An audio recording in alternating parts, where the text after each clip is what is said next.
Puolisen vuotta sitten tein videon hauen kalastuksesta ja savustamisesta ja sitten joulukuussa me valmistettiin joulumetsoa. Tää on nyt 3. video tässä Pohjoisen luonnonantimien perinteinen käyttöhankkeessa ja tässä videossa me tutustutaan minun yhteen suosikkikalalajiin.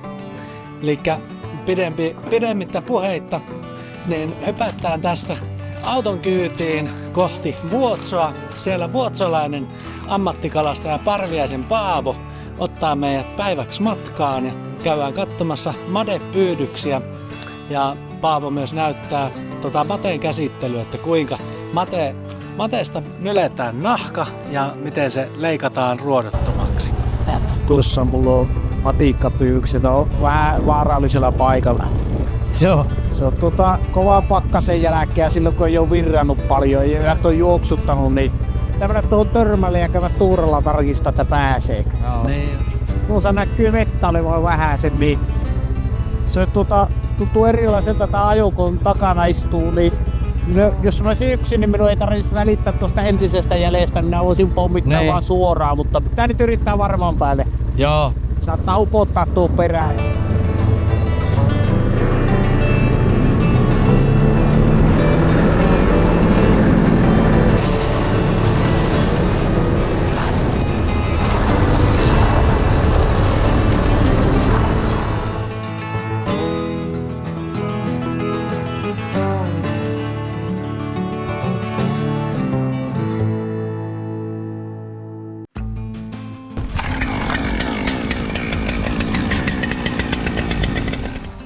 Voi olla, että täällä ei paljon videolle tule puheista ton tuulen takia, mutta siis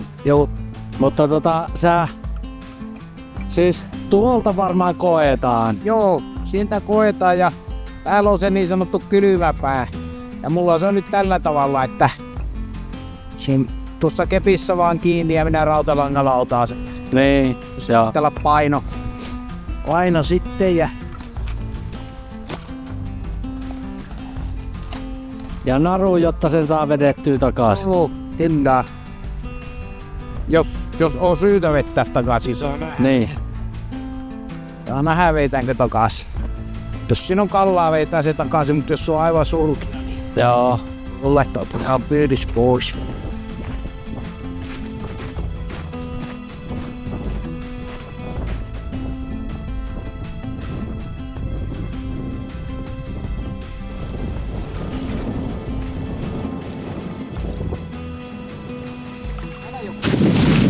Kassa on ihan hyvän kokoiset matikat.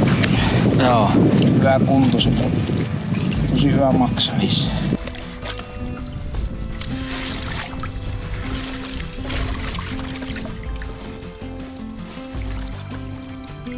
Vähän on toisessa päässä paremmin.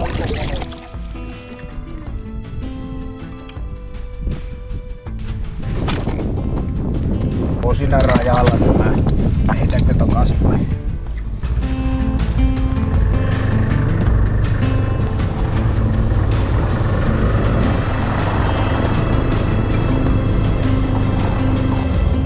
Tässä hakee mun matalikkoa. Joo. Niin joutuu liian kauas tuosta matalikosta, että kun matikat on pilikkinyt, niin se semmonen hiekkapohjainen ja lähellä matalikkoa, mutta sitten vähän olisi hapekas virtaava vesi. Niin. Ne on monesti hyviä. Joo. Tässä virtaa vesiä, mutta ei ollut tämäkään mikään semmonen Jackpotti. Ei ollut, kyllä semmonen keskimääräinen. Joo.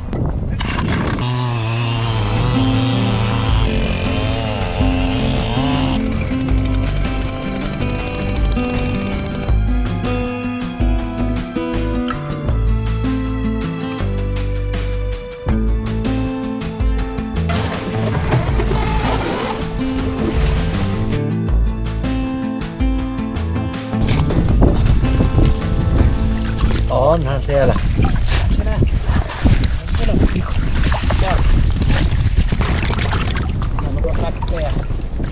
Todella komeita. Matikka on minun mielestä kaunis kala. Meillä oikeastaan suoraan sanottuna niin matikan puolesta aina vähän loukkaana, kun ihmiset sanoo, että on se rumaa kala.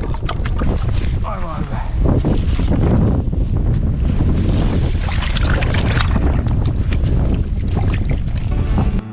seisot narun päällä. Nonni, sori. Töissä. Joo. Ajattelin, että on näin helppo vetää sitä. Oisit vaan vetässyt kovempaa, niin minä olisin ollut. Se on komia matikka. Ois nää seisot narun päällä. Mä vetää tästä. Tästä sitten vielä, niin vähän kiristää sitä töissä.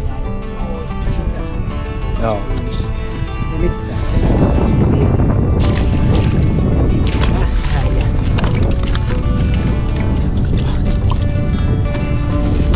Väleistä.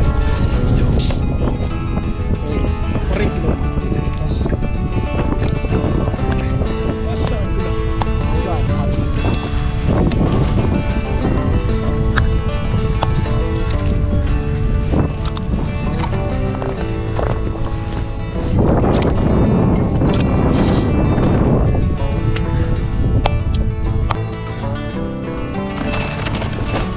Tuosta pitää kiehyttää tuohon kovasti.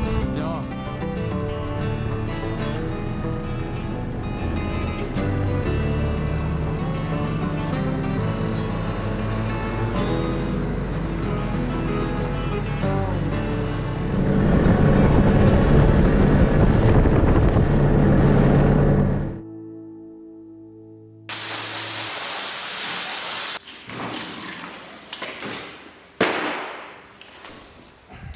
Miettikää tärkeää tästä mateen nahkan hyödyntämistä.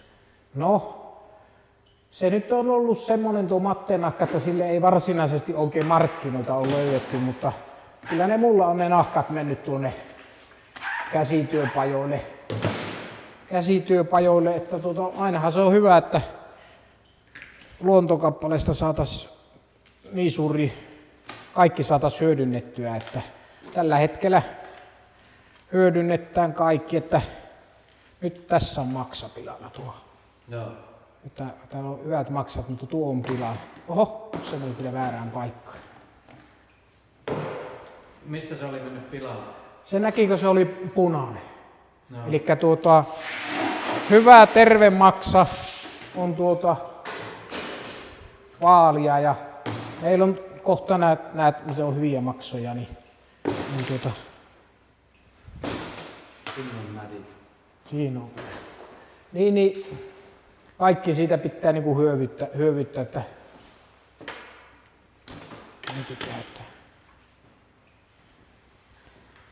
ja en tiedä mistä se maksa oli mennyt pilalle, että se tuo maksa kertoo sen, että missä kunnossa se kala on. Matikassa ainakin, että jos on terveet hyvät maksat, niin siitä tietää, että no elinvoimaiset hyvät matikkakannat. Siinä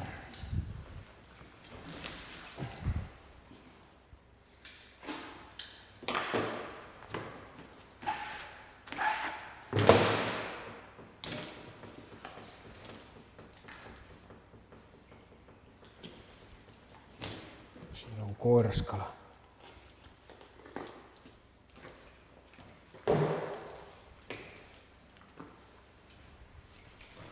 Onko sille maidille käyttöä?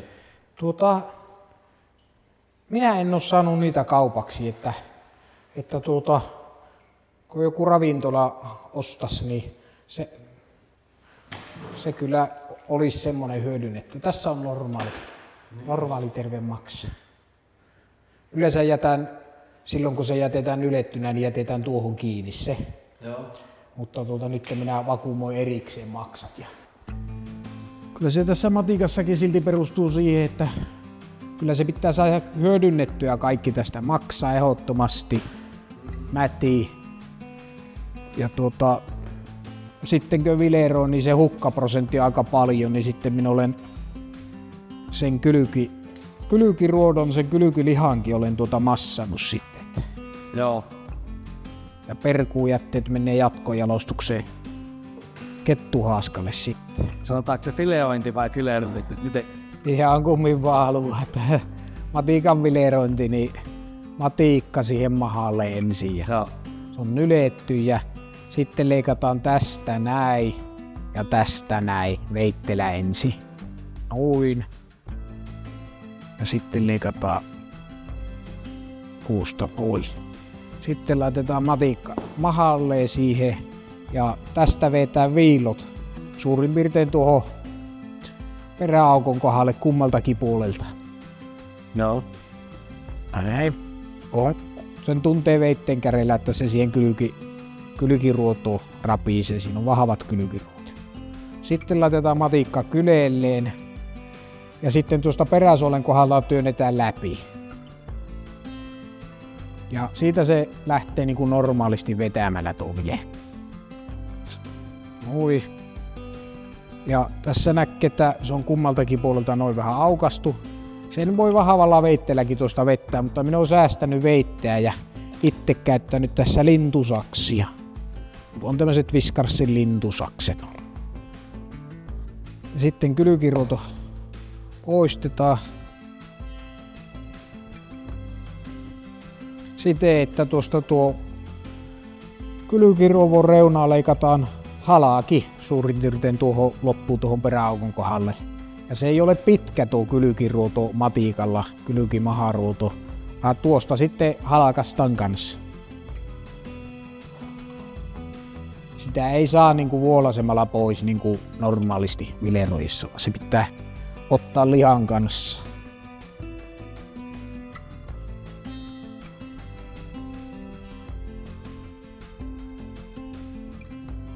Ja tähän jää valitettavasti aika paljon ja itse on nämä sitten massannut murekkeeksi tai kalapullaksi tai sitten kuivannut koiralle. Laittanut kevättalvella ulos kuivumaan.